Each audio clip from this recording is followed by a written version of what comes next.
little bit different. Your calculator will actually solve a system of equations for you on the TI, assuming that you have a specific program. And if you don't, I can actually put it on your calculator for you.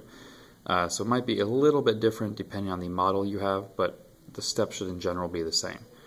So obviously, first thing you do, get your calculator on. So here you go, lovely blinking screen, we're ready to go.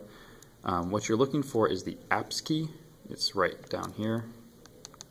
If you can find the alpha key, go over one and down one, just say APPS.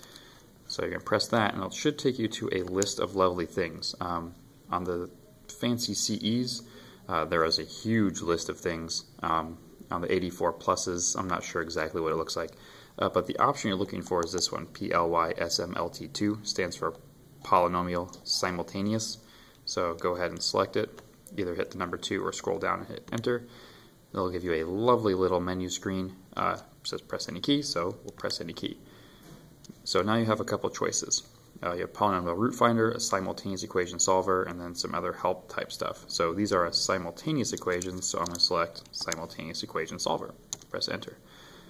So here is your first screen you'll see. So the first row asks you how many equations you have. Well, in my example, I have 3 equations, so I'm going to press the right arrow to select 3 and hit Enter. Unknowns, how many different variables you have. In this case, there are 3, so hit the right arrow, hit Enter. This choice will let you select whether you get decimals or fractions as your answer. I like fractions, so I'm going to leave it there. Normal, scientific, or engineering tells you how the decimals are going to show up. You probably want to leave that in normal, leave that one on float. And this is your angle measure, which we don't have to worry about, so it's going to be just stay as degree. Then hit the graph key, which is underneath the next. It'll take you to a system matrix.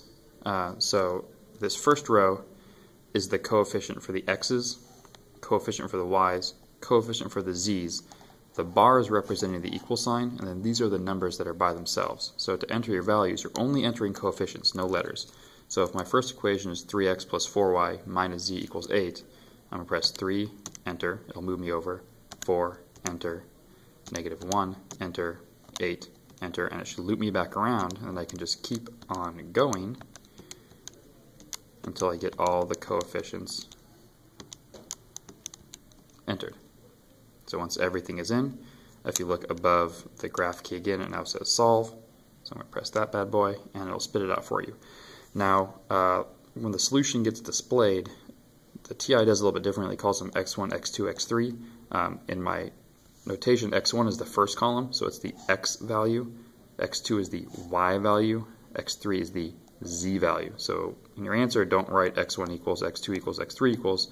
Remember, this is an ordered triple. 1, 2, 3, x, y, z. And then if you want to go back and repeat the process, you can just hit the main key, and it'll take you back, and you can start over again.